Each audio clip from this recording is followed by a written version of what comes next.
Hey, my name is Attorney Walter Hnot. We're going back into this whole ambulation assistance directive, right? How do I essentially explain to the judge why I have difficulty walking from point A to point B? Why is it tough for me to get from point A to point B consistently? What are environmental limitations where it's hot out and I can't do it as easily? What are my medical diagnostic conditions which limit my ability to go ahead and do them, etc.? Like if it's hot out, if it's cold out, if it's a slippery surface, what are the things that cause me to have a more difficult time? What if it's raining out? What if it's windy out? How would that affect my ability to be on crutches? All right, we're going to continue with crutches, this time less about the arm crutches that connect with your body, right? Your forearm crutches versus essentially those that fit under your arm. So let's keep reading. I have difficulty with ambulation because of uneven ground. Uneven ground could be anything from like broken up concrete that you have to step over, having to step up onto a ledge or a first step, having to, basically walk over a small log or a small tree limb, things like that. Even ground. It's paved, it's consistent, you're walking over it.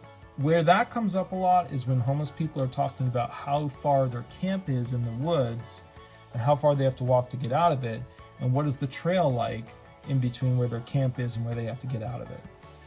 Next thing, I have swelling in my legs, I have swelling in my hands. I need 2 crutches. I have swelling in my feet. I have poor balance, poor vision, okay, poor coordination. So those are the things I want to talk about with this particular lineup right here, and then we'll do the next one on wheelchairs. When it comes to essentially crutches that go under the arms, crutches are one of the early preliminary, I have poison ivy all over my arms because I'm up in New Jersey working on cutting forest stuff to get it prepped to have the trails ready. So the bottom line is that crutches are one of the early forms of something that is essentially, gifted to a person or lent to a person from a hospital. So the hospital says you have difficulty with ambulation, cool, we're going to give you a crutch. You broke your leg, cool, we're going to give you a crutch. You see crutches more than pretty much anything else. You see them more than canes, walkers, rollators, wheelchairs, forearm crutch. You see them before all of those. So they are like the mainstay of things that are prescribed to people to use in a medical situation when coming out of the hospital. With that in mind, they are essentially good for getting you from point A to point B if you have good control of them and you essentially have a timeline for when you're going to be getting better. Most people are not long-termers on crutches. Most people are long-termers on a rollator or a walker or a cane or a walker with a seat or a wheelchair or whatever. Those are more the long-term things. So the thing you got to focus on with these and what the judge is thinking is they're on crutches. They were prescribed crutches from the hospital. This is a short-term situation. Why were they not prescribed something else? How long do they have the crutches for? Why didn't they get a follow-up prescription? When are they expected to stop using these crutches? That's what's going through the judge's mind when crutches come up. So one of the things you need to be able to talk about is limitations of why you have a difficult time even using crutches, and why one of these other options would be even better for you, like a wheelchair, a walker, a rollator, whatever. And the whole point of that is to go into this structured approach on my feet swell, I can't grip it, I can't hold it, I'm not good with balance, I have knee issues on one side that makes it difficult for me to, basically move one side, and then I have a difficult time where my hip locks or something happens with my knee and I can't always get it correct with using this.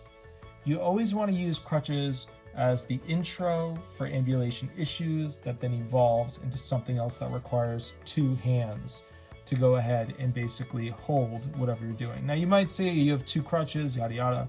Most people don't go the 2 crutch way. Most people just get a walker. That's the reality. If you're getting 2 crutches, that's because that's what they had at the hospital and they're giving that out, and that's kind of a gig. Now with that said, and I think this is important, a lot of younger people will choose 2 crutches over a walker or a wheelchair or a rollator or whatever.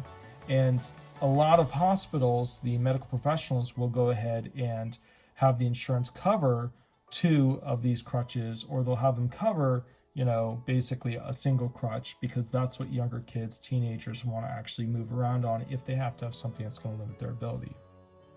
Now, Judges know this. They know that if a kid is always on one crutch, then this is probably not at the severity level that they're looking for in the listing.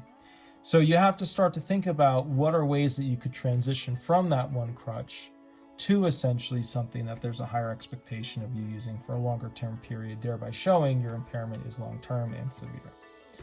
So that's what I wanted to say for just the crutch section. We'll keep rolling through this. Swelling is a good thing because it limits movement. You could have poor blood flow. It could make your leg more heavy. It could make it where you just have numbness, etc. But we'll go into that in other videos. The next one we're going to do is on wheelchairs. All right. I'll catch you guys a little bit later. Please remember, like, subscribe, leave 5-star reviews, and 8 to 10 every Thursday I go live. I'll catch you a little bit later, and thank you so much. Bye-bye.